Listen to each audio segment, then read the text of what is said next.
Parliament వర్షాకాల సమావేశాలపై కేంద్రం వ్యూహరచన చేస్తోంది. కాసేపట్లో రాజ్నాథ్ సింగ్ అధ్యక్షతన group of ministers Beti అవబోతున్నారు.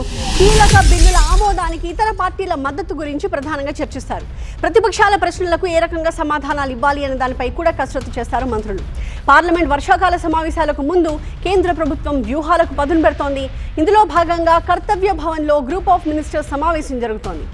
Lok Sabha ఉపనాయకుడు CCPA chairman Rajnath Singh అధ్యక్షతన ఈ భేటీ నిర్వహించబోతున్నారు. సమావేశాల్లో ప్రభుత్వ ఎజెండా అలాగే కీలక బిల్లులపై చర్చిస్తారు. అలాగే ప్రతిపక్షాలు లేవనెత్తే అంశాలను ఎలా ఎదుర్కోవాలి అన్న దానిపైన కూడా మంత్రులు చర్చించే అవకాశం ఉంది. కేంద్ర హోంమంత్రి అమిత్ షా, రాజ్యసభ సభానాయకుడు జేపీ నడ్డా, పార్లమెంటరీ వ్యవహారాల మంత్రి కిరణ్ రిజిజు, కేంద్ర మంత్రి పీయూష్ గోయల్, రాజీవ్ రంజన్తో పాటుగా పలువురు సీనియర్ మంత్రులు ఈ సమావేశానికి హాజరవుతారు. మరోవైపు 130వ రాజ్యాంగ సవరణ బిల్లుపై ఇవాళ జేపీసీ తుది సమావేశం జరగబోతోంది. కాసేపట్లోనే పార్లమెంట్ అనెక్స్ భవనంలో భేటీ జరుగుతుంది. బీజేపీ ఎంపీ అపరాజిత సారంగి నేతృత్వంలో సంయుక్త పార్లమెంటరీ కమిటీలో 31 మంది ఎంపీలు సభ్యులుగా ఉన్నారు. ఇవాళ పార్లమెంట్కి తమ నివేదికని జేపీసీ సమర్పిస్తుంది. జేపీసీలో తెలంగాణ బీజేపీ నుంచి ఎంపీలు లక్ష్మణ్ అలాగే డీకే అరుణతో పాటుగా ఏపీకి చెందిన లావు శ్రీకృష్ణదేవరాయలు, బాలశౌరితో పాటుగా మరికొంతమంది ఎంపీలు ఉన్నారు. 30 రోజులు జైల్లో ఉంటే పదవులు రద్దయిపోయేలాగా 130వ రాజ్యాంగ సవరణ బిల్లు, డీలిమిటేషన్కి సంబంధించిన 131వ రాజ్యాంగ సవరణ బిల్లులు పార్లమెంటు వర్గాలు వీటి గురించి ఇప్పుడు మాట్లాడబోతున్నాయి. అయితే ఈ రెండు బిల్లులను పార్లమెంట్ సెక్రటేరియట్ ఎజెండాలో చేర్చలేదు. టేబుల్ అంశాలుగా లేదా నేరుగా ఈ రెండు రాజ్యాంగ సవరణలు ఉభయ సభల్లో పెట్టే అవకాశం ఉంది. మా ప్రతినిధి గోపి దీనికి సంబంధించి ఢిల్లీ నుంచి మరింత సమాచారంతో సిద్ధంగా ఉన్నారు.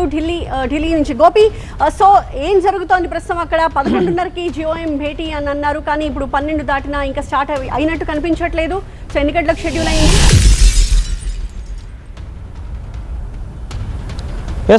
చాలా కీలక సమావేశాలు ఈరోజు ఢిల్లీలో జరుగుతున్నాయి.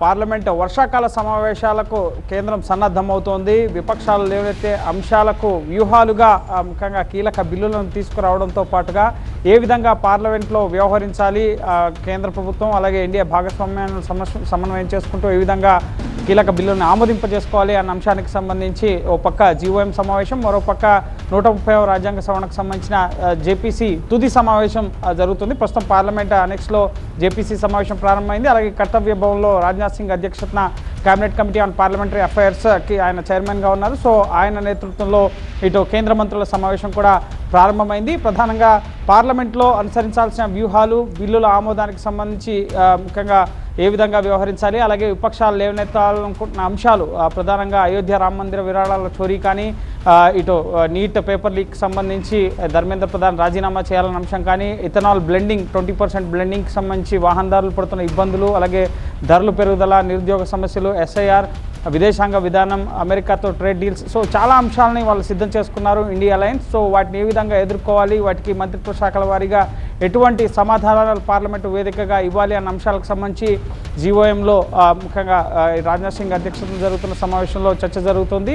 దానికి సంబంధించిన వ్యూహాలు ఖరారు చేస్తున్నారు. మరోపక్క 130వ రాజ్యాంగ సవరణ బిల్లుకు సంబంధించి జేపీసీ తుది నివేదికను ఈరోజు చివరి సమావేశం, ఈ సమావేశం తర్వాత తుది తమ రిపోర్ట్ని పార్లమెంట్కు సబ్మిట్ చేస్తుంది. అందులో కొన్ని సిఫార్సులు కూడా చేస్తున్నట్లుగా తెలుస్తుంది. పూర్తిగా పదవి రద్దు కాకుండా సస్పెన్షన్ సహా ముఖ్యంగా ఆయన నిర్దోషం తేలితే ఆ నేత మళ్ళీ రివర్సల్, అలాగే ఫాస్ట్ ట్రాక్ కోర్టులో ఏర్పాటు చేయడం, అలాగే ఏ నేరాలకు ముఖ్యంగా ప్రజాప్రతినిధులని బాధ్యులు చేయాలి, ఇటువంటి అంశాలకు సంబంధించి కొన్ని కీలక సిఫార్సులు చేసినట్లుగా కూడా తెలుస్తుంది. సో చాలా కీలక సమావేశాలు పార్లమెంట్ వర్షాకాల సమావేశాల ముందు కేంద్రం జరుపుతుంది. చాలా కీలకమైన బిల్లులు కూడా ఈ సమావేశాల్లో ఆమోదింపజేసుకునేందుకు కేంద్రం వ్యూహాలు రచిస్తున్న పరిస్థితి. థాంక్యూ గోపి.